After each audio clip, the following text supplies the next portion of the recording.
Okay, तो आज हम एंटी एंजाइनल ड्रग्स के बारे में जानने की कोशिश करते हैं। तो सबसे पहले हम जानेंगे कि एंजाइना पेक्टोरिस एक्चुअली होता क्या है। Angina pectoris refers to pressure like pain cause due to cardiac ischaemia. ठीक है, तो क्या होता है? Pressure like pain cause due to cardiac ischaemia. ठीक है, कार्डियक इस्केमिया की वजह से एक प्रेशर लाइक पेन होता है। अब ये पेन कहाँ होता है? The pain is usually located substernally. Substernally मतलब स्टर्नम के नज़दीक, मतलब स्टर्नम तो आपको पता होगा, ये एक हमारी स्टर्नम की बोन है और यहाँ पर रिब्स होते हैं। ठीक है, जो आपकी चेस्ट बोन है, जो स्टर्नम बोन है, वहाँ पर बेसिकली आपको प्रेशर लाइक पेन महसूस होगा। But it is also sometimes perceived in the neck, shoulder and arms. ठीक है, तो एंजाइना पेक्टोरिस क्या होता है? ये होता है प्रेशर लाइक पेन जो कार्डियक इस्केमिया की वजह से होता है, और ये पेन स्टर्नम के एरिया में, जो आपकी चेस्ट का एरिया, वहाँ पर होता है। और चेस्ट के अलावा कभी कभी ये शोल्डर, नेक और आर्म्स की तरफ भी पेन जो होता है। ठीक है, नाउ यहाँ इन सब में आपको समझ में आ जाएगा, एक पेन होता है, चेस्ट पेन होता है, प्रेशर लाइक पेन होता है, और ये पेन किस वजह से होता है? कार्डियक इस्केमिया के वजह से। तो इस कंडीशन को बोलते हैं एंजाइना पेक्टोरिस। ठीक है, अब कार्डियक इस्केमिया का मतलब क्या है? कार्डियक इस्केमिया मतलब हमारे जो हार्ट है उसको ब्लड सप्लाई और ऑक्सीजन सप्लाई बहुत ही कम मिलती है। ठीक है, तो समझिए कि ये आपका left side of the heart मैं बना रही हूँ। समझिए कि ये आपकी लेफ़्ट एट्रिया है और ये आपकी लेफ़्ट वेंट्रिकल, ये आयोर्टा। ठीक है, तो ये जो लेफ़्ट वेंट्रिकल है, ये जो यहाँ पे की जो लेफ़्ट वेंट्रिकल की जो मज़ल है, यहाँ पर जो ब्लड सप्लाई वो रिड्यूस हो जाती है। तो हमारा कौन सा ब्लड वेसल हार्ट को सप्लाई करता है ब्लड? वही आपकी कोरोनरी आर्टरी। ठीक है, तो समझिए कि आपकी कोरोनरी आर्टरी है, मेन आर्टरी, और फिर ये ब्रांचेस। ठीक है, तो एंजाइना पेक्टोरिस में कुछ ऐसा प्रॉब्लम हो जाता है आपकी कोरोनरी आर्टरी को, जिसकी वजह से भी ठीक से आपके हार्ट को ब्लड सप्लाई नहीं कर पाती, और ब्लड सप्लाई कम होने की वजह से क्या होता है? उसकी वजह से होता है कार्डियक इस्केमिया, और कार्डियक इस्केमिया की वजह से प्रेशर लाइक पेन होता है आपकी चेस्ट एरिया में। ठीक है, तो क्या होता है यहाँ पे? ऑक्सीजन सप्लाई और ब्लड सप्लाई रिड्यूस हो जाती है बेसिकली। ओके, तो ये मेन कारण क्या है एंजाइना पेक्टोरिस का? कि ब्लड सप्लाई बहुत ही कम हो जाती है, और आप ये भी बोल सकते हैं कि जो ऑक्सीजन डिमांड है वो बढ़ जाती है, और उस डिमांड को फुलफ़िल करने के उतना ब्लड सप्लाई नहीं होता हमारे हार्ट को। तो इस कंडीशन को बोलते हैं एंजाइना पेक्टोरिस। ठीक है, नेक्स्ट हम टाइप्स देखते हैं। एंजाइना पेक्टोरिस मेनली 3 टाइप्स के होते हैं। टाइप्स ऑफ एंजाइना पेक्टोरिस, ये बेसिकली 3 टाइप्स के होते हैं। फर्स्ट है stable angina pectoris, second one is variant angina pectoris, और लास्टली है हमारा अनस्टेबल एंजाइना पेक्टोरिस। ठीक है, तो हम ये तीनों में क्या डिफरेंस है, इनकी क्या खासियत है, वो जानने की कोशिश करते हैं, और साथ ही साथ हम देखते हैं कि किस तरीके की ट्रीटमेंट रिक्वायर्ड है इन एंजाइना पेक्टोरिस को ट्रीट करने के लिए। ठीक है, तो हम स्टार्ट करते हैं स्टेबल एंजाइना पेक्टोरिस से। ठीक है, हमारा फर्स्ट टाइप है स्टेबल एंजाइना पेक्टोरिस। ठीक है, तो फिर से मैं left side of the heart बनाती हूँ। ये है आपकी लेफ़्ट एट्रियम, ये है लेफ़्ट वेंट्रिकल, आयोर्टा, और ये है आपकी लेफ़्ट वेंट्रिकल की कार्डियक मज़ल। ठीक है, नेक्स्ट ये है आपकी कोरोनरी आर्टरी,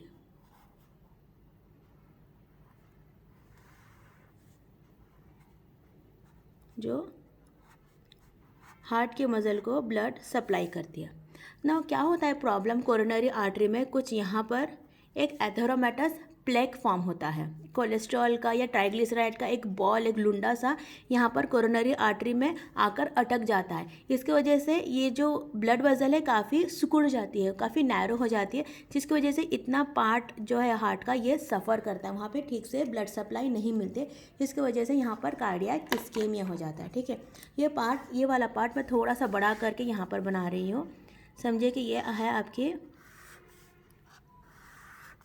हार्ट की मसल, ठीक है, और ये है कोरोनरी आर्टरी।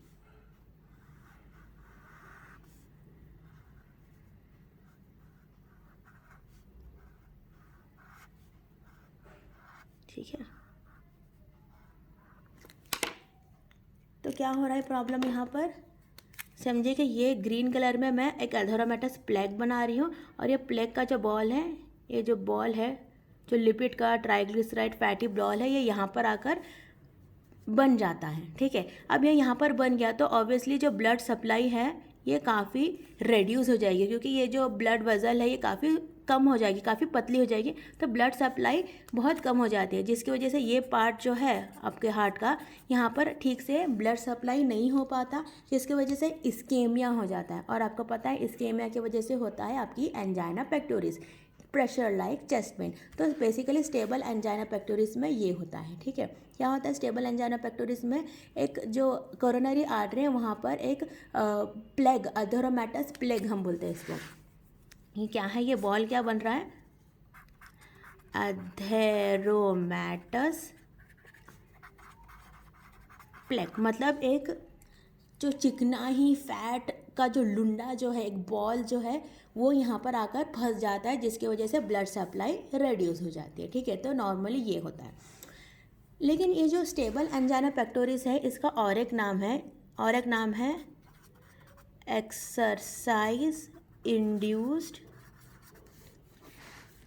Angina pectoris. इसे हम ऐसा क्यों कहते हैं, इसे हम ऐसा कहते हैं क्योंकि जो अभी देखिए यहाँ पर ब्लड सप्लाई कम हो गया। ठीक है, तो यहाँ पर ब्लड सप्लाई कम होने की वजह से क्या होता है, ये ब्लड वेसल अपने आप डायलेट हो जाता है, यहाँ पर वैसो डायलेशन हो जाता है, ये ब्लड वेसल का हो जाता है वैसो डायलेशन। इसकी वजह से जैसे नॉर्मली दूसरी ब्लड वेसल जो ब्रांचेस जितना ब्लड सप्लाई करते हैं, यहाँ पर भी वैसो डायलेशन होने की वजह से उतना ही यहाँ पर ब्लड सप्लाई होता है, तो नॉर्मली कोई परेशानी नहीं होती। लेकिन अगर समझे कि जो पेशेंट एंजाइना पेक्टोरिस से सफ़र होता है वो कोई एक्सरसाइज करता है, तो एक्सरसाइज करने की वजह से क्या होता है, आपका हार्ट ज़्यादा बीट करता है, मतलब हार्ट रेट और जो फोर्स ऑफ कॉन्ट्रैक्शन है वो बढ़ जाता है, मतलब आपका जो हार्ट है वो ज़्यादा काम करता है।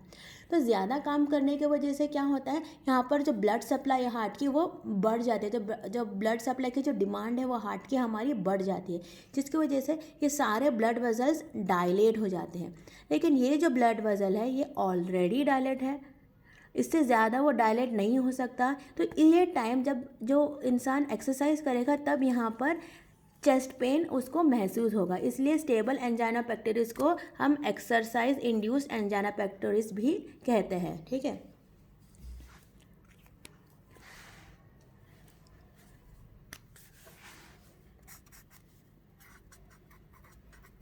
Sorry for spelling, exercise induce angina pectoris. ठीक है, तो इसको हम एक्सरसाइज इंड्यूस एंजाइना पेक्टोरिस क्यों कहते हैं, क्योंकि नॉर्मली जब कोई पेशेंट स्टेबल एंजाइना से जो सफ़र कर रहा है नॉर्मली उसको चेस्ट पेन नहीं होता, लेकिन चेस्ट पेन कब होगा, तभी जब वो एक्सरसाइज करता है।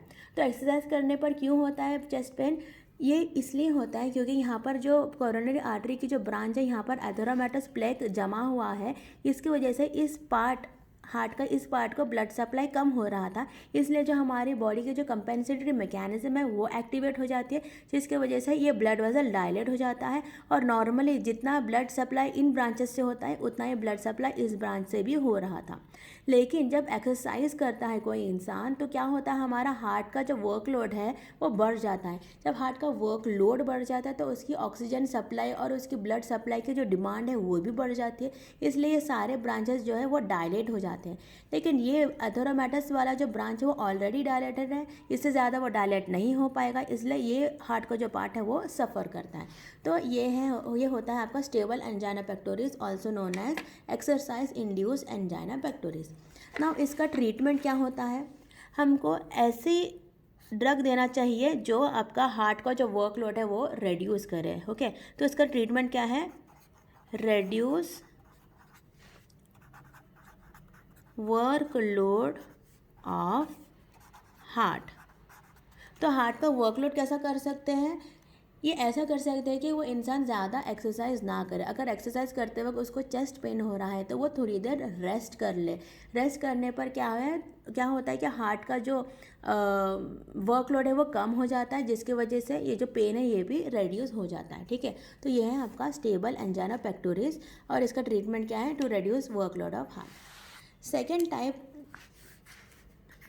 एंजाइना पेक्टोरिस का सेकेंड टाइप है variant angina pectoris. Variant angina pectoris, इसका और एक नाम है वो है प्रिंसमेटल एंजाइना पेक्टोरिस। इसका और एक नाम है वो है वैसोस्पैस्टिक एंजाइना पेक्टोरिस। तो देखते हैं इस एंजाइना पेक्टोरिस में क्या होता है।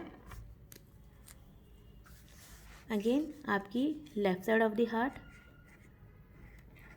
राइट एट्रियम, राइट वेंट्रिकल और ये है आपकी लेफ्ट वेंट्रिकल और ये है लेफ्ट वेंट्रिकल का आपका एक मसल और ये रही आपकी कोरोनरी आर्टरी। ना कोरोनरी आर्टरी में क्या होता है पता है प्रॉब्लम? यहाँ पर ये जो आर्टरी है ये बीच में आपस में चिपक जाती है। ठीक है, ये आर्टरी जो है कोरोनरी आर्टरी वो बीच में चिपकी हुई है। दिख रहा है ये चिपकापन? ये जो चिपक रहा है, ये जो ब्लड वेसल जब चिपक जाती है अपने आप को, इसको बोलते हैं स्पैज़म। तो प्रॉब्लम क्या है यहाँ पर?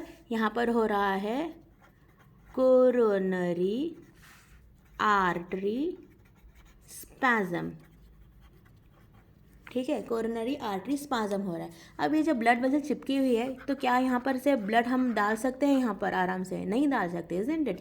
सो यहाँ पे ब्लड सप्लाई कम हो गया, इसलिए यहाँ पर एंजाइनल प्रेशर लाइक पेन हो रहा है, कार्डियक इस्केमिया हो रहा है, जिसकी वजह से पेन हो रहा है। ठीक है, तो ये है variant angina pectoris, also known as Prinzmetal angina pectoris, also known as vasospastic angina pectoris. यहाँ पर क्या हो रहा है? यहाँ पर कोरोनरी आर्टरी का स्पाज्म हो रहा है।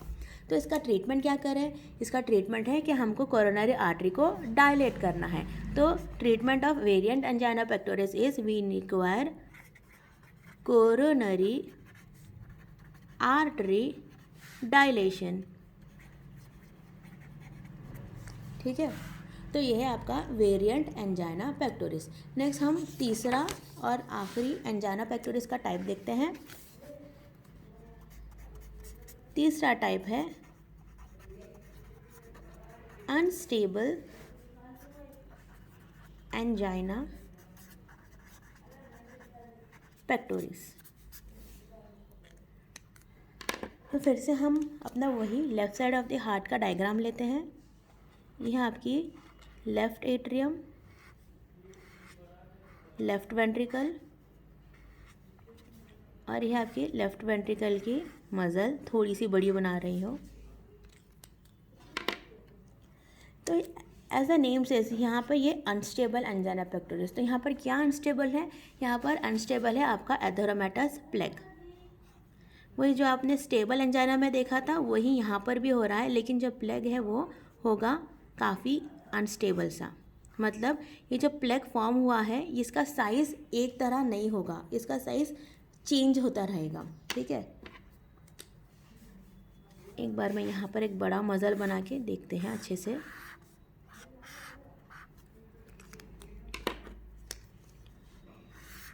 ब्रांचेस नहीं बना रही हूँ।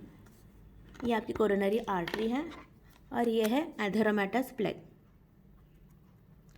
ठीक है, अब ये प्लेग में क्या होता है? थोड़ा सा फिशर्स और थोड़े से अल्सरेशन आता है, थोड़ी सी ब्लीडिंग हो रही है इस प्लेग में, जिसकी वजह से इसके ऊपर आ जाती है एक layer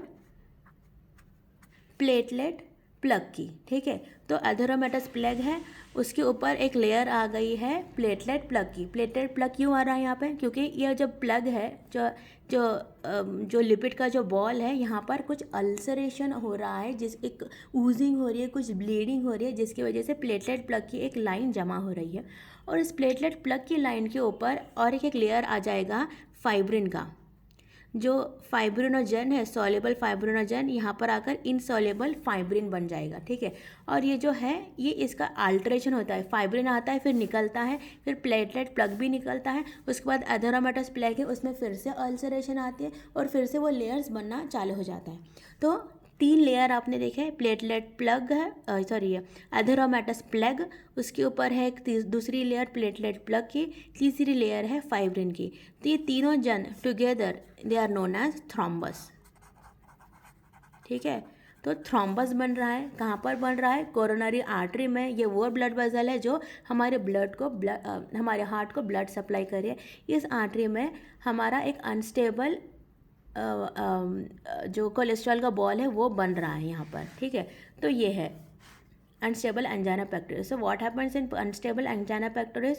In unstable angina pectoris, on the coronary artery there will be a atheromatous plaque, and on that plaque there will be continuous ulceration and fissure formation, because of which it will be covered by a layer of platelet plug, plus it will be supra added with the fibrin layer. These three things together are known as thrombus, ठीक है। और thrombus formation की वजह से हमारा ये part को क्या है, ऑक्सीजन सप्लाई नहीं मिलता। प्लस ये थ्रोम्बस चुप नहीं बैठता, ये रिलीज़ करेगा एक केमिकल को, और ये केमिकल क्या है? ये है एक वैसोस्पैस्टिक केमिकल।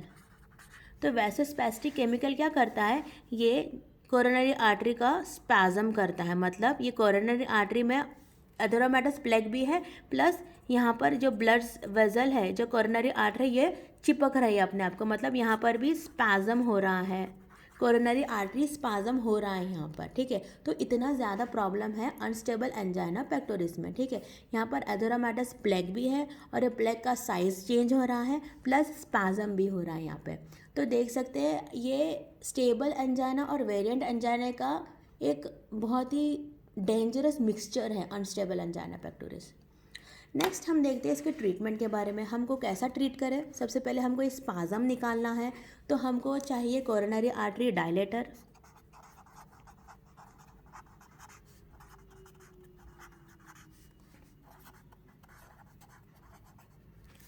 नेक्स्ट यहाँ पर थ्रोम्बस फॉर्मेशन हो रहा है, ठीक है। थ्रोम्बस निकालने के लिए हमको एंटी थ्रोम्बिक ड्रग और you can say thrombolytic drug चाहिए, तो इसके लिए हम एस्पिरिन देते हैं। प्लस यहाँ पर एथेरोमेटस प्लग भी फॉर्म हो रहा है, जिसके वजह से वैसोडाइलेशन या एक्सरसाइज इंड्यूस एंजाइना भी हो सकते हैं। तो इसके लिए हमको हार्ट का वर्कलोड भी रिड्यूस करना है, तो रिड्यूस वर्कलोड ऑफ हार्ट, ठीक है। तो हमारा जो स्टेबल एंजाइना पेक्टोरिस का ट्रीटमेंट है वो हम अप्लाई कर सकते हैं, वेरिएंट एंजाइना पेक्टोरिस का ट्रीटमेंट है हम वो भी अप्लाई कर सकते हैं। प्लस यहाँ पर एक एक्स्ट्रा चीज़ जो है थ्रोम्बस फॉर्मेशन वो हो रहा है, इसके लिए हमको एक्स्ट्रा एस्प्रिन देना पड़ता है, वो जो एक थ्रोम्बोलाइटिक एजेंट है, ठीक है। तो ये है 3 टाइप्स ऑफ एंजाइना पेक्टोरिस और उनकी ट्रीटमेंट, ठीक है। नेक्स्ट हम लोग देखते हैं मेन हमारे ड्रग, एंटी एंजाइनल ड्रग्स। तो हमारे पास 5 क्लासेस ऑफ ड्रग है जो आपके एंटी एंजाइनल ड्रग्स है। फर्स्ट वन है नाइट्रेट्स, सेकंड वन है बीटा ब्लॉकर्स, थर्ड वन है calcium channel blockers, next potassium channel openers, and lastly एक अदर्स हैं, ठीक है। तो हम लोग इस ड्रग्स के बारे में और इसका मैकेनिज्म ऑफ एक्शन कैसा काम करता है ये देखते हैं। फर्स्ट है हमारे नाइट्रेट्स। नाइट्रेट्स में 2 क्लास है, short acting and long acting. Short acting मतलब ये कुछ समय के लिए एक्ट करते हैं, लॉन्ग एक्टिंग है जो इसका जो ड्यूरेशन ऑफ एक्शन है इससे शॉर्ट एक्टिंग से ऑब्वियसली ज़्यादा होगा।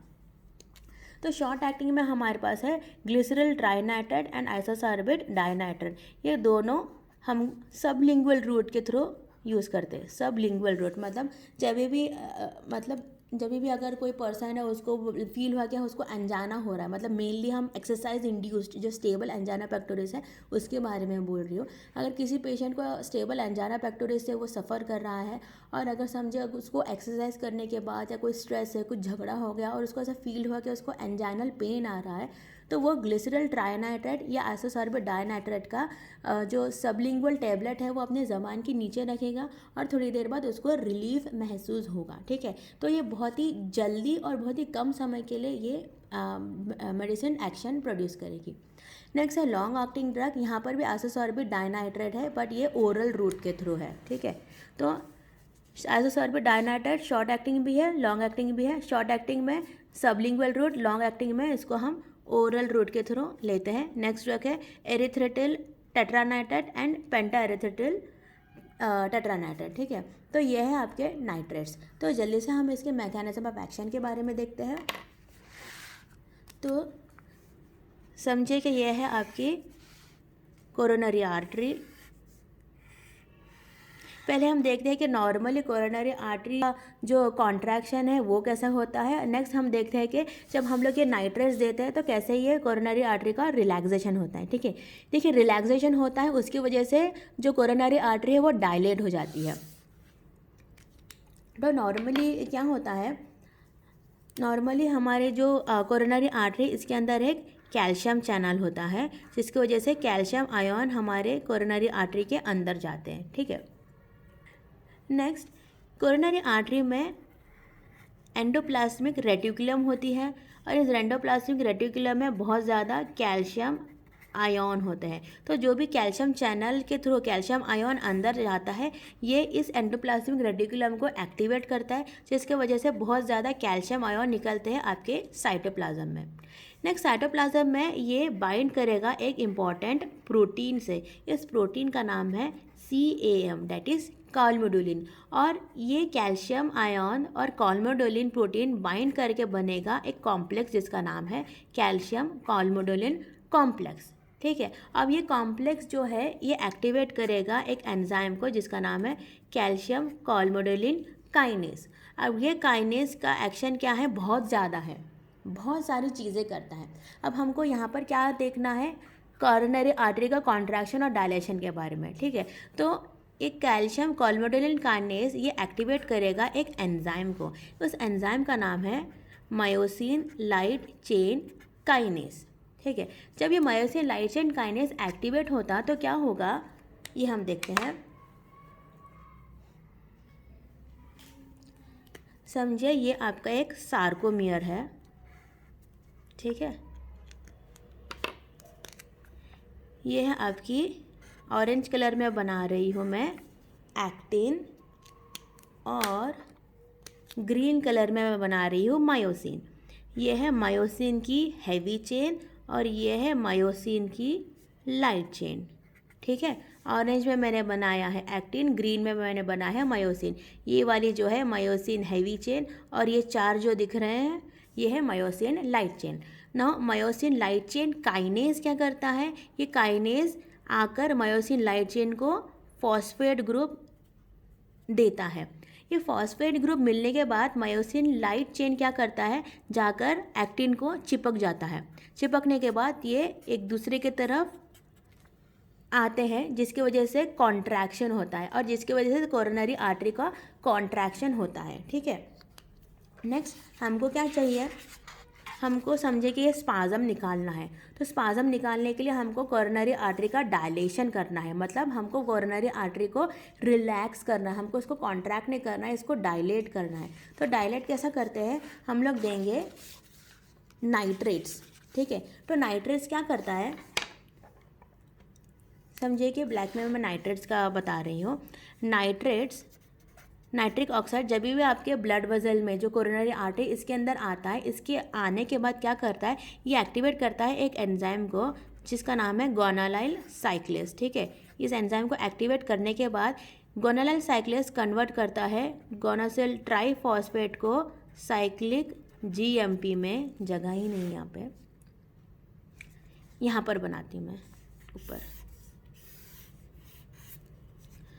Nitric oxide moving inside the coronary artery, ये एक्टिवेट करेगा एक एंजाइम को जिसका नाम है गोनालाइल साइक्लेज। गोनालाइल साइक्लेज कन्वर्ट करेगा गोनासिल ट्राईफॉस्फेट को साइक्लिक जीएमपी में, ठीक है। Plus next cyclic GMP activate करेगा एक प्रोटीन जिसको नाम है प्रोटीन काइनेज जी, ठीक है ना। ये प्रोटीन काइनेज जी क्या करता है, इसका दो रोल है।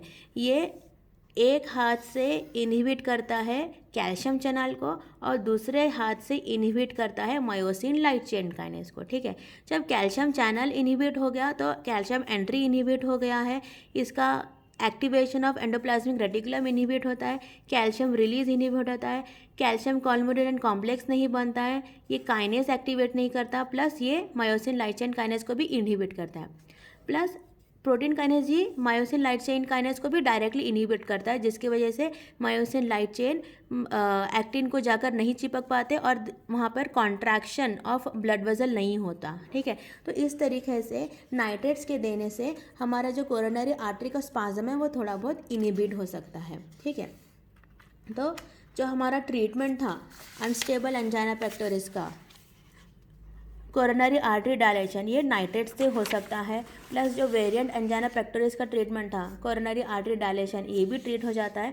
प्लस ये जो एक्सरसाइज करते वक्त जो हमारा ये ब्लड वेसल डायलेट नहीं हो रहा था, नाइट्रेट्स देने के ऊपर थोड़ा सा ये डायलेट हो जाता है, जिसकी वजह से स्टेबल एंजाइना भी कुछ हद तक हम इसका ट्रीटमेंट कर सकते हैं नाइट्रेट से, ठीक है। तो ये था mechanism of action of nitrates. Next हमारा जो ड्रग है वो है बीटा ब्लॉकर्स और इसके एग्जांपल है मेटाप्रोलोल और एटिनोलोल। तो अगर हम गौर से देखें तो ये सेलेक्टिव बीटा ब्लॉकर्स है। सेलेक्टिव बीटा ब्लॉकर्स मीन्स ये ड्रग सिर्फ बीटा 1 रिसेप्टर को ब्लॉक करते हैं। हमको beta 1 plus beta 2 non selective blockers की ज़रूरत नहीं है। यहाँ पर एंजाइना पेक्टोरिस के ट्रीटमेंट में हम नॉन सेलेक्टिव बीटा ब्लॉकर्स को जितना अवॉइड कर सके उतना ही अच्छा है। इसका रीज़न ये है कि जो हमारी कोरोनरी आर्टरी है, यहाँ पर जो ब्लड वेसल है यहाँ पर अल्फ़ा 1 और बीटा 2 दोनों ही रिसेप्टर पाए जाते हैं। लेकिन अगर हम बीटा 2 रिसेप्टर को ब्लॉक कर दें तो यहाँ पर इसका वैसो कॉन्स्ट्रिक्शन हो जाएगा, जो हमें नहीं चाहिए। हमें बस बीटा 1 रिसेप्टर को ब्लॉक करना है। और आपको पता ही है कि बीटा 1 रिसेप्टर का लोकेशन क्या है। Yes, beta 1 receptor is present on your heart, isn't it. तो समझे कि ये आपकी हार्ट है और ये आपकी कोरोनरी आर्टरी है।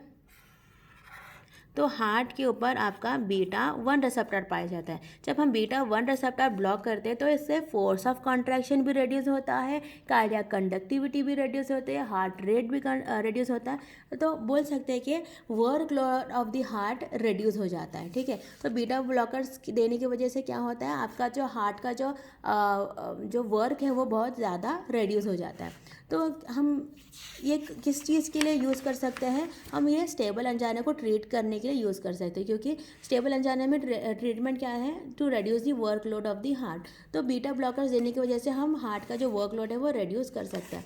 प्लस अनस्टेबल एंजाइना में भी हमको work load of the heart reduce करने की ज़रूरत थी। तो बीटा ब्लॉकर्स बहुत stable as well as unstable angina pectoris को ट्रीटमेंट करने के लिए यूज़ कर सकते हैं। नेक्स्ट हमारी जो क्लास ऑफ ड्रग है वो है कैल्शियम चैनल ब्लॉकर्स। तो कैल्शियम चैनल ब्लॉकर्स के 3 एग्जाम्पल्स हैं, डिल्टियाज़म, वेरापामिल एंड नेफिडिपिन, और ये तीनों के मैकेनिज्म एक्शन एकदम अलग है। तो कैल्शियम चैनल सबसे पहले ये एल टाइप कैल्शियम चैनल को ब्लॉक करते हैं। और जो एल टाइप कैल्शियम चैनल है ये 2 जगह पाए जाते हैं, एक है आपके हार्ट में और दूसरा है आपकी कोरोनरी आर्टरी में, ठीक है ना। अगर हम हार्ट का जो कैल्शियम चैनल है ये अगर हम ब्लॉक कर दें तो क्या होगा, आपको पता ही है कंजेस्टिव कार्डियक फेलियर में हमने पढ़ा भी था कि कैल्शियम आयन कितना रिक्वायर्ड है फोर्स ऑफ कॉन्ट्रैक्शन को इंक्रीज़ करने में। अगर हम कैल्शियम का इन्फ्लक्स बढ़ा दें तो फोर्स ऑफ कॉन्ट्रैक्शन बहुत ज़्यादा हो जाता। लेकिन अगर हम ब्लड में हमारे हार्ट में कैल्शियम की सप्लाई अगर हम रिड्यूस कर दें तो फोर्स ऑफ कॉन्ट्रैक्शन काफ़ी रिड्यूस हो जाएगा, ठीक है। तो जो हार्ट का जो कैल्शियम इन्फ्लक्स अगर हमने रिड्यूस कर दिया तो work load of the heart भी रिड्यूस हो जाएगा, ठीक है। तो अगर हम हार्ट का जो कैल्शियम चैनल का इन्फ्लक्स है अगर ये इनहिबिट कर दे तो हार्ट का वर्कलोड रिड्यूस हो जाता है। Next on the coronary artery, अगर यहाँ पर जो कैल्शियम चैनल इन्फ्लक्स है अगर ये हम इनहिबिट कर दें तो क्या होगा, वो ये होगा जो यहाँ पर हो रहा था। मतलब अगर हमने कैल्शियम इन्फ्लक्स रिड्यूस कर दिया तो कैल्शियम कॉन्वोल्यूटेंट कॉम्प्लेक्स फॉर्म नहीं होगा और मायोसिन लाइट चेन काइनेज का एक्टिवेशन भी नहीं होगा। लाइट चेन काइनेज जाकर एक्टिन को अटैच होकर जो कॉन्ट्रैक्शन हो रहा था वो भी नहीं होगा, ठीक है। तो इसके वजह से वैसो डायलेशन होगा, कोरोनरी आर्टरी का डायलेशन होगा, ठीक है। तो कैल्शियम चैनल अगर हार्ट में हम ब्लॉक करते हैं तो इससे workload of the heart reduce होता है। कैल्शियम चैनल अगर कोरोनरी आर्टरी में है, अगर इसको हम ब्लॉक करते हैं तो इसके जो डायलेशन जो है आपके ब्लड वेसल का वो हो जाएगा, ठीक है। तो डुअल इफेक्ट है ना। हमारे एग्जांपल्स क्या हैं? सबसे पहले हमारा एग्जांपल है डिल्टियाज़म। तो जो डिल्टियाज़म है ये both heart as well as coronary artery का जो कैल्शियम चैनल है दोनों को ही ब्लॉक करता है। नेक्स्ट वेरापेमिल जो है वो सिर्फ हार्ट का कैल्शियम चैनल को ब्लॉक करता है, और नेफिडिमिन जो है वो कोरोनरी आर्टरी का ही कैल्शियम चैनल को ब्लॉक करती है, ठीक है। तो ये था हमारे कैल्शियम चैनल ब्लॉकर्स। नेक्स्ट है पोटेशियम चैनल ओपनर्स। एग्जाम्पल एक ही है निकोरेंडल। तो ये क्या करता है, सपोज ये आपकी कोरोनरी आर्टरी का ब्लड वेसल है, ठीक है। तो निकोरेंडल क्या करता है, ये पोटेशियम चैनल को ओपन करता है। पोटेशियम चैनल को ओपन करने की वजह से क्या होगा, अब देखिए आपका जो कोई भी सेल है, कोरोनरी आर्टरी का ही सेल नहीं बट आपके बॉडी में कोई भी सेल है, इस सेल के अंदर जो पोटेशियम चैनल है उसका लेवल बहुत ही ज़्यादा होता है, ठीक है। Cells are bags of potassium channel, cells के अंदर बहुत ज़्यादा पोटेशियम चैनल पाई जाती है। लेकिन अगर हम पोटेशियम चैनल को ओपन कर दें तो क्या होगा, because of concentration gradient potassium ion बाहर जाने को टेंड होगा, ठीक है। अगर ये पोटेशियम चैनल बाहर जाता है तो ये जो सेल की जो पोटेंशियल है उसको क्या होगा, सेल की potential normally resting membrane potential होती है, सपोज कीजिए कि -70 मिली वोल्ट, ठीक है। लेकिन अगर हम पोटेशियम चैनल को बाहर भेज रहे हैं, इस सेल में पोटेशियम आयन पॉजिटिविटी का लॉस हो रहा है, तो इसके वजह से क्या होता है, जो सेल की जो पोटेंशियल है वो बहुत ज़्यादा नेगेटिव तरफ में जाएगी, -70 से -80 या फिर -90 मिली वोल्ट तक चले जाएगी। तो अगर हमको इस सेल को एक्टिवेट करना है तो हमको -90 मिली वोल्ट से रेस्टिंग मेम्ब्रेन पोटेंशियल और उसके बाद थ्रेशोल्ड पोटेंशियल पे लेकर जाना पड़ेगा। तो इस जो कंडीशन है जहाँ पर पोटेंशियल जो है बहुत ज़्यादा नेगेटिव हो रही है, इस कंडीशन को हम बोलते हैं हाइपर पोलराइजेशन, ठीक है। तो जो पोटेशियम चैनल ओपनर है निकोरेंडल, बेसिकली एक ऐसा एक्शन प्रोड्यूस करता है बाय कॉजिंग हाइपर पोलराइजेशन। अगर आपको ये चीज़ नहीं समझ में आई तो मैंने एक वीडियो बनाई है एक्शन पोटेंशियल के बारे में, वहाँ पर आपको hyperpolarisation, action potential, depolarisation, repolarisation, इस सब के बारे में आपको अच्छे से नॉलेज मिल जाएगी। नेक्स्ट हमारे लास्ट क्लास है अदर्स। इसके एग्जांपल्स है डाइपिरिडामोल, ट्राइमेटाजिडिन, रानोलाजिन, ऑक्सीफेड्रिन, ठीक है। तो ये जो ड्रग्स है इसके मैकेनिज्म ऑफ एक्शन क्लियरली हमको अभी तक नहीं समझ में आए हैं। थोड़ा बहुत डाइपिरिडामोल के बारे में इन्वेस्टिगेशन हुआ है तो वही हम देखते हैं।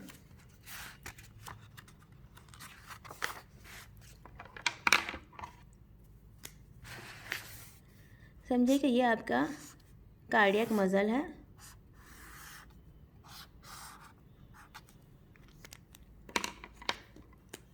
और ये आपकी है कोरोनरी आर्टरी, और ये आर्टरी के ब्रांचेस, जस्ट 2 ब्रांचेस बना रही हूँ मैं, ठीक है।